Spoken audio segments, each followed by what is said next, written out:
Hello and welcome to another TLDR global video.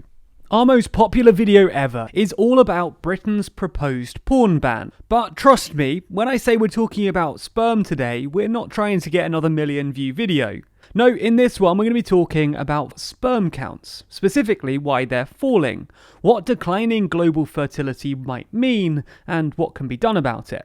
Before we start, we're very rapidly closing in on 100,000 subscribers on this channel. So if you want to help TLDR Global bag a silver play button, want to get more content from us, and make our channel stats swell faster than some of the things we're going to be discussing in this video, then hit the button down below. Thanks so much for your support. So let's talk sperm counts. Sperm count is defined as the number of sperm per milliliter of semen, and is associated with a whole load of good things. High sperm count predicts a decreased risk of testicular cancer, decreased all-cause mortality and morbidity, and obviously makes it easier to conceive if that's something you're into. The reason we're doing this video, however, is because sperm counts have been falling since the 1970s, and falling especially fast in the Western world. A 2017 meta-analysis of 185 studies involving about 43,000 men found that the mean sperm count in Europe, North America, Australia and New Zealand, so basically Western men, had fallen from about 99 million sperm per milliliter of semen to 47.1 million in 2011. That's more than a 50% decrease. Similarly, total sperm count has fallen from 337 million sperm per ejaculation in 1973 to 137 million in 2011.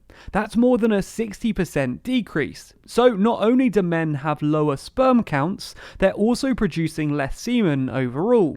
If sperm counts did continue to fall at this same rate, then they'd reach zero by 2045. Now, this is something that the scientific community has known about for a while. In 1992, a well-cited paper by Carlson et al. Found that sperm count had fallen from about 113 million per milliliter in 1940 to 66 million per milliliter in 1990. Obviously, this was a controversial and alarming conclusion, so scientists have been checking and double-checking the data ever since. But there's now a consensus that sperm counts are indeed dropping, and dropping fast. So why is this? Well, there's less consensus here. However, scientists do know and agree that stress, smoking, obesity, diet, and even pesticides can play a role in sperm count. Although Western men smoke less than their parents and grandparents, they do have higher levels of obesity on average, and some data suggests that they have higher stress levels, which would go some way towards explaining the drop in sperm count. But another major factor are so-called reprotoxic chemicals. Reprotoxic chemicals are basically chemicals that mess with our reproductive system and are often found in plastics. Some of these chemicals, including perfluoroalkyl and polyfluoroalkyl substances, are known as forever chemicals because they don't break down in the body or in the environment. And these chemicals are found in everything, from plastic containers and electronic devices to even ski wax, which is why 99.7% of Americans have some level of perfluorinated chemicals within their bodies. They're also found in tap water, which is why local water quality is a good predictor of sperm count. A study for the Icahn School of Medicine found that from 2017 to 2007, sperm count fell in Los Angeles, Palo Alto, Houston, and Indianapolis, but stayed consistent in New York City and Boston, the cities with the highest quality water supply. And these chemicals don't only damage sperm count, they also increase the chances of genital abnormalities, miscarriages, early onset puberty in girls, and erectile dysfunction in boys. Potentially more terrifyingly for some, they shrink penises. Yeah, that's right. Exposure to PFASs and similar chemicals can cause a reduction in both penile length and girth. An Italian study found that young men with these pollutants in their systems feature an average 12.5% reduction in length and 6.3% reduction in girth. And that's a pretty significant difference, between about an inch and half an inch. So how can we stop our sperm counts from dropping and our penises from shrinking? Well, appropriate legislation would be a start. The US is making progress on this front, with a new EPA law on PFASs coming in last June. This new law was able to pass despite attempts from the Trump administration to suppress the EPA's report, which they described as a public relations nightmare.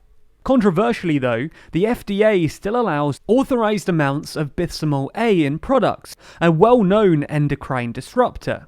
The EU has pretty comprehensive legislation on this. The EU's REACH regulation is a database of about 25,000 chemicals, and has restricted several phthalates in toys, as well as setting limits on phthalates which are considered reprotoxic in food production. The EU also considers bisphenol A as a chemical of very high concern, and banned its use from baby bottles in 2011. This decision was challenged in court 3 times by Plastics Europe, a trade association representing plastics manufacturers in the EU. And this is actually a major reason why legislation can be so slow. Big companies like Plastics Europe in the EU and DuPont and 3M in the US regularly lobby governments and challenge regulations like these in court. But what about the UK? Well, pre-Brexit, the UK also used the EU's REACH legislation. Post-Brexit, the UK's brought out its own REACH, which currently mirrors the EU's legislation, but the UK can diverge from this list if it wants to. However, the UK could still do a lot more. For example, the UK doesn't test drinking water for PFASs and only asks water companies to, quote, consider PFOS and PFOA levels. As you might expect, water companies don't like snitching on themselves, which is why there's been no notifications of an event associated with elevated levels of any of these chemicals to DEFRA since 2005. Basically, the current UK legislation politely asks water companies to say if their water has high levels of PFASs, and unsurprisingly, they don't. So the long and short of it is that among other factors, plastics chemicals are reducing sperm counts and penis sizes, and current legislation seems to fall short. As a final note, all of these things are clearly bad, but a falling fertility rate isn't in itself necessarily a bad thing. Governments typically don't like low fertility rates because smaller, older populations are economically suboptimal. And while that might be true, there's a separate question as to what makes a population morally optimal. We might actually consider smaller, happier populations to be morally preferable to larger, resource-stressed populations, and a falling fertility rate in a country might actually help that.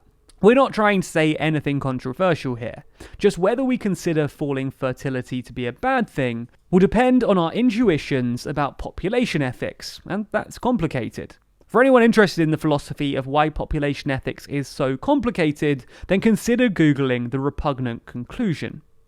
Anyway, in another video, set to be released in the coming days, we're going to discuss the countries who have declining populations, talk about the issues that said drops cause, and how countries plan to turn the tide on these trends. So if that sounds like something you'd be interested in, then make sure to subscribe to the channel and hit the bell icon to be notified. Special thanks to our Patreon backers who make videos like this one possible, and if you want to see your name at the end of videos, then you too can back us on Patreon. The link to that's in the description.